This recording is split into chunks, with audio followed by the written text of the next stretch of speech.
بادشاہ امام حسین بھی اپنی زندگی میں جب بھی حج پہ جاتے تو خطبہ حج جناب سید الساجدین سے پڑھواتے، کیونکہ توحید بادشاہ سجاد کی زبان پہ جچتی بڑی تھی۔ وحدت کا بہترین عملی نمونہ تھے یہ میرے بادشاہ۔ حج کا موقع ہے، میں نے خطبہ پڑھنا ہے سرکار کا، مالک خطبہ حج دینے کے لیے اٹھے، یا ہجوم میں سے 4 شخص اٹھے، انہوں نے جناب سید الساجدین سے کہا علی ابن الحسین رک، خطبہ بعد میں دینا، پہلے اپنا شجرہ سنا۔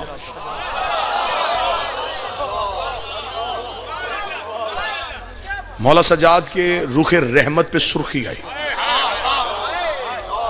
صحیفہ رحمت جلالت میں بدلا، محمد فوراً علی ہوا۔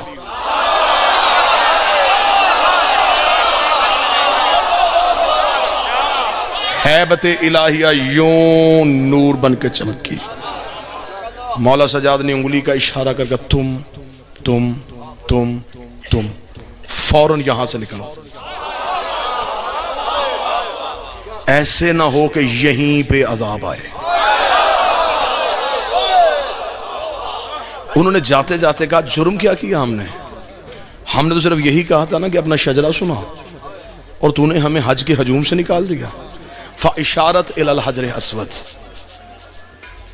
امام نے حجر اسود کی طرف اشارہ کیا۔ امام نے کہا تو بتا ہم کون ہیں؟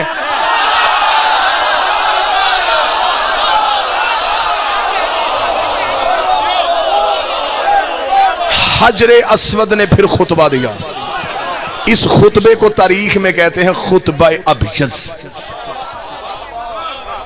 سفید خطبہ۔ مشہد چلے جاؤ نا میرے بادشاہ امام رضا بادشاہ کے حرم میں، تو وہاں پہ جو اردو زائرین کے لیے کمرہ وقف ہے، تو وہاں پہ جو مولوی بیٹھا اسے جا کے نا خطبہ ابیض کہاں ملے گا، وہ پیچھے الماری کی طرف اشارہ کر کے یہ 350-400 جو کتاب پڑھی ہے نا، یہ اسی خطبے کی شرح میں لکھی ہے۔ اسے خطبہ ابیض کیوں کہا گیا؟ اسود نے دیا تھا۔ اسود کہتے ہیں کالے کو، ابیض کہتے ہیں سفید کو، کالے کا دیا ہوا سفید خطبہ، اسود کا دیا ہوا نورانی خطبہ۔ حجر اسود بول پڑا، جب حجر اسود بولا تو لوگوں کے رنگ تبدیل ہو گئے۔ انہوں نے سرکار بادشاہ علی زین العابدین کو گھیرے میں لیا اور لے کے کہا مولا یہ پتھر کیوں بولا؟ امام نے کہا یہ پتھر نہیں ہے۔ شاید اب یہ بات پہلی بار سماعتوں سے ٹکرائے تو دل سے دعا نکلنی چاہیے۔ بادشاہ نے فرمایا یہ پتھر نہیں ہے، جسے تم پتھر سمجھتے ہو یہ پتھر نہیں ہے۔ اس نے کہا مولا پھر یہ کیا ہے؟ فرمایا یہ ایک ملک مقرب ہے، یہ ایک فرشتہ ہے۔ اس نے کہا فرشتہ ہے تو پتھر بن کے کیوں کھڑا ہے؟ امام نے کہا پتھر بن کے کھڑا نہیں۔ امام نے کہا یہاں آنے سے پہلے جب ہم آلین میں رہتے تھے، احسان کیا اس بندے نے جو اب بولا ہے، پورے خمسے کے بعد اب احسان ہے اس بندے کا جو اس سطر میں بولا ہے۔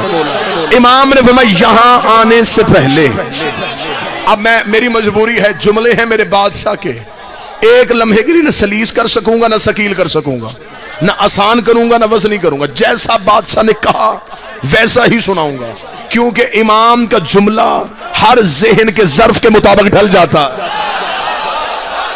یہ حسن ہوتا ہے کلام امام میں، جیسا سننے والا ہو اسے ویسا ہی سمجھ آتا ہے۔ امام نے فرمایا یہاں آنے سے پہلے جب ہم آلین میں رہتے تھے، جب ابلیس نے کہا تھا کہ میں سجدہ نہیں کرتا، خدا نے کہا استکبرت ام کنت من العالین۔ آلین کہتے ہیں علی کی جمع کو، جہاں کم از کم 4 علی رہتے ہوں۔ اور یہ تھا اپنے زمانے کا دوسرا علی۔ فرمایا یہاں آنے سے پہلے جب ہم آلین میں رہتے تھے، لوگوں نے کہا اچھا۔ امام فرماتے جب ہم آلین سے، اب سطر سنیے گا میرے بادشاہ کی، ہائے ہائے ہاتھ میں نور کا قلم ہو، میں کعبے کی پیشانی پہ لکھوں۔ امام فرماتے جب ہم آلین سے روح پروردگار بن کے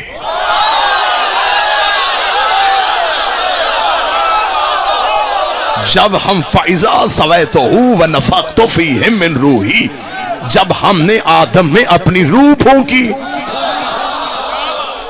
مولا فرماتے جب ہم آلین سے روح پروردگار بن کے صلب آدم میں آئے، ہم آلین سے روح پروردگار کی صورت میں صلب آدم میں آئے، تو یہ ملک مقرب جب ہم آلین میں رہتے تھے یہ ہمارے دروازے کا پہرے دار تھا. جب ہم صلب آدم میں آئے تو یہ ہماری جدائی میں رویا. خدا نے کہا جنت میں روتا ہے؟ اس نے کہا میری جنت یہ نہیں، میری جنت یہ نہیں، میری جنت تھی ان کی نوکری جنہیں تو نے روح پروردگار بنا کے صلب آدم میں منتقل کیا. مولا فرماتے ہیں کہ خدا نے پھر اس ملک مقرب سے کہا کیا چاہتا ہے؟ اس نے کہا جہاں یہ جائیں گے میں وہاں جانا چاہتا ہوں. خدا نے اس ملک مقرب کو ایک سفید موتی میں ڈالا، اور جب حضرت آدم کو زمین پہ اتارا تو یہ متفقل ہے اب کہ حضرت آدم کو آدھی رات کے وقت اتارا گیا تھا، زمین پہ اس وقت آدھی رات تھی. تو یہ موتی جو ہے نا، یہ فرشتہ اب یہ موتی بن گیا ہے، یہ آدم کے ہاتھ میں دیا گیا. آدم اس کے نور کی روشنی میں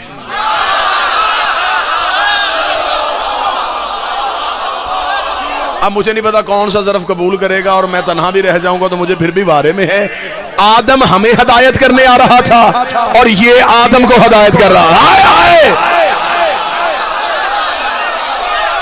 آدم اس نور کی روشنی میں، حضرت آدم اس نور کی روشنی میں، حضرت آدم سری لنکا میں اتارے گئے تھے، جناب حوا جدہ میں. جدہ نام ہی بی بی حوا کی وجہ سے، جدہ عربی میں کہتے ہیں دادی کو. حضرت آدم کو اس نور کی روشنی میں زمین پہ، حضرت آدم اس کی روشنی کے ساتھ زمین پہ اترے. مولا فرماتے ہیں سرکار بادشاہ کہ نوح کے دور تک یہ موتی رہا. پھر جب حضرت نوح کا طوفان آیا تو حضرت نوح نے اس موتی کو اپنے خیمے میں رکھا،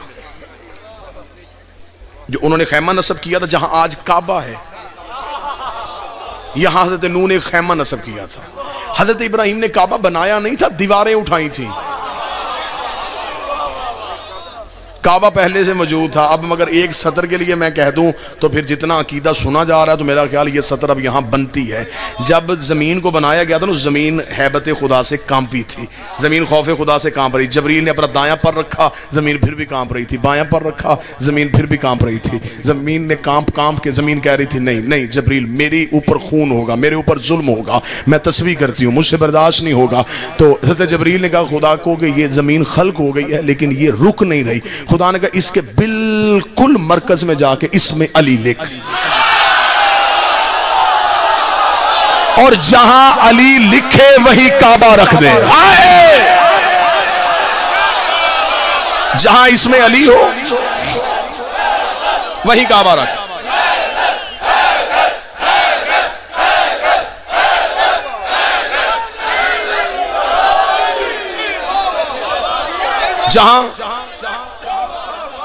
جہاں اس میں علی لکھے.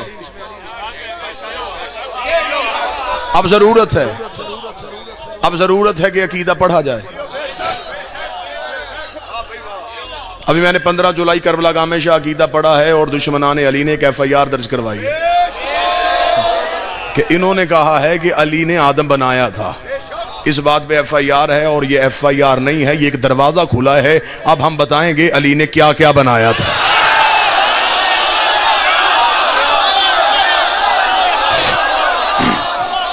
بس دعا ہے مالک سے کہ مالک علی مولا علی مولا.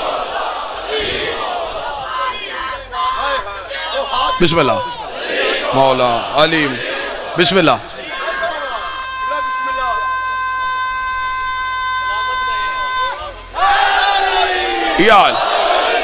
ڈر نہیں ایک لمحے کے لیے. بادشاہ حسین کی عزت کی قسم ہے مجھے جناب سیدہ کا حق پڑھنے کے بعد 6 ماہ کے لیے سزائے موت کی کوٹری میں رکھا گیا تھا. میں نے جیل کی سلاخوں کے اندر بیٹھ کے سیدہ سے وعدہ کیا تھا بی بی سانسیں تو دے دے تیری وکالت میں خیانت میں نہیں کروں گا. اب سانسیں ان کی طرف سے آتی ہیں. اب جتنی دیر زندہ ہیں بس انہی کی وجہ سے ہیں. یہ زبان کاٹ دو جسم و جان کاٹ دو. مدحت مرتضیٰ کی سزا دو مجھے. ٹکڑے ٹکڑے کرو میرا سارا بدن. آگ روشن کرو اور جلا دو مجھے. ذکر شاہ نجف سے رکوں گا نہیں چاہے 100 بار سولی چڑھا دو مجھے. لے کے راکھ میرے جسم کی رکھ کے ہاتھوں پہ اپنے اڑا دو مجھے. 1-2 دن نہیں صبح محشر تلک جب تلک جہاں تک ہوا جائے گی ایک حلالی حوالی کا وعدہ ہے یہ یا علی کی صدا. ہم سے علی نہیں چھینا جا سکتا. جہاں علی لکھا ہے یہی کعبہ رکھ.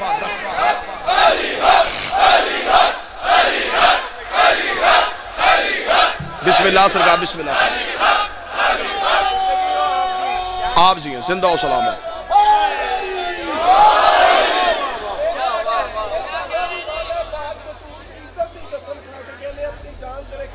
بسم اللہ پاک سید آپ کو زندگی. بس انشاءاللہ جب کبھی لشکر کی ضرورت پڑی تو یہ لشکر حاضر ہے. لفظ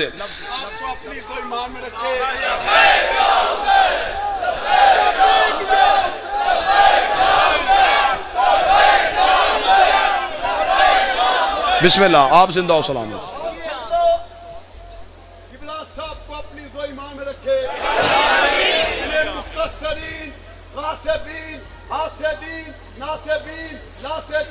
کافرین کے شر سے محفوظ سلامتی کے لیے اتنا بلند نعرہ لگائے کہ جہاں بھی ان کا دشمن آباد ہے وہ وہی تباہ و برباد ہو جائے. اتنا برا نعرہ چاہیے کتنا قبلہ سے پیار کرتے ہیں اچھا بار کے امام کی بارگاہ میں نعرہ جا رہا ہے اور یہ نعرہ قبلہ کی حفاظت بن کے آئے گا. اچھا بار کے پنجاب کھول کے بلند کے جی ہر حسینی جی ہے ہر عزادار جی ہے ہر ماتمی جی ہے. جہاں علی لکھا ہے یہیں کعبہ رکھ کے آ جائے. جناب نوح کے دور تک یہ سفید موتی کی صورت میں رہا. جب حضرت ابراہیم نے باقاعدہ کعبے کی دیواریں بلند کی تو پھر حضرت ابراہیم نے خدا سے پوچھا کہ میرے اللہ اس کے لیے کیا حکم ہے. خدا نے کہا اسے ایک پتھر میں رکھ. اب اگلی صدر دیکھیں کہ کون بندہ موضوع سن رہا تھا. فرمایا اسے ایک پتھر میں رکھ اور اسے کعبے کے دروازے پہ ویسے ہی کھڑا کر دے جہاں یہ وہاں کھڑا ہوگا.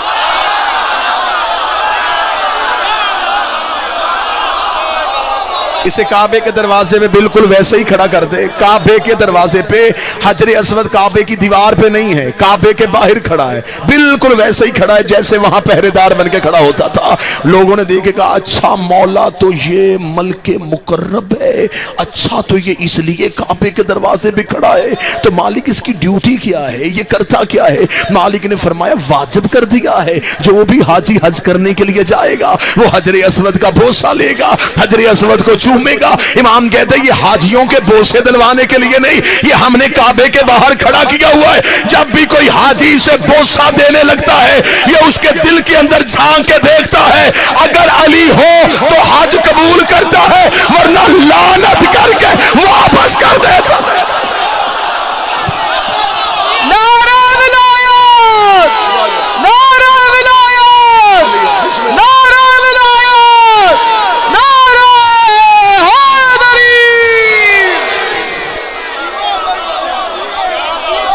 یہ دلوں کے اندر جھانکتا ہے.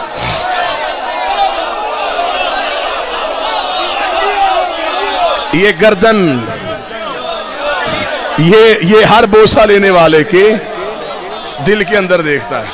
اچھا جو دور سے گزرتے ہیں نا اس سے بچ کے جو دور سے گزرتے ہیں معافی یہ انہیں بھی نہیں دیتا. وہ بھی جب اس کے سامنے آتے ہیں نا تو ہاتھ بڑھا کے اس کی طرف یہ فنگر بھی سکین کر لیتا ہے.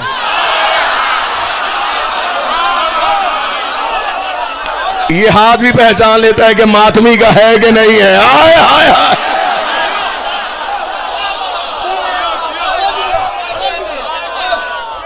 حجاج کرام حج سے واپس آئے تو انہوں نے کوئی حجر اسود کو بوسہ دیا، وہ کہتے رش ہی بڑا تھا، پھر کیا کیا؟ اس کا وہاں جو معلم کھڑا تھا، ہم نے اس سے پوچھا کہ حجر اسود کو بوسہ دے سکتے؟ اس نے کہا پھر بھی کوئی بات نہیں، جب تم حجر اسود کے سامنے سے گزرو اپنے دائیں ہاتھ کو حجر اسود کی جانب کرنا، پھر اپنی ہتھیلی کو حجر اسود سمجھ کے، اپنی ہتھیلی کو حجر اسود سمجھ کے چومنا۔ مولوی صاحب چوما ہاتھ تھا، ثواب حجر اسود کا کیسے ہو گیا؟ اس کا چوما ہاتھ تھا، ذہن میں ہمیں حجر اسود تھا، چوما ہاتھ تھا، ذہن میں حجر اسود تھا، ہم چومتے تعزیہ ہے، ذہن میں روزہ حسین ہوتا۔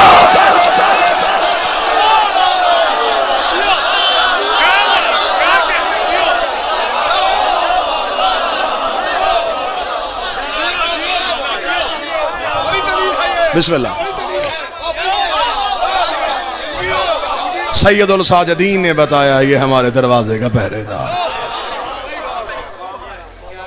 حجر اسود نے خطبہ دیا سجاد میں، اس نے کہا الحمدللہ الذی جعل ابیہا بقدوم القبلۃ، اس کا تعریف ہے اس اللہ کی جس نے اس کے بابے کے قدموں کی وجہ سے اسے کعبہ بنایا۔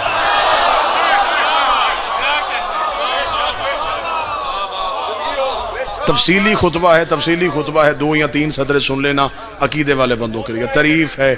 تعریف ہے اس اللہ کی جس نے اس کے بابا کے قدموں کی وجہ سے اسے قبلہ بنایا۔ حجر اسود نے سیکھ کے کہا یہ تو ان کا کرم ہے، یہ یہاں آ جاتے ہیں۔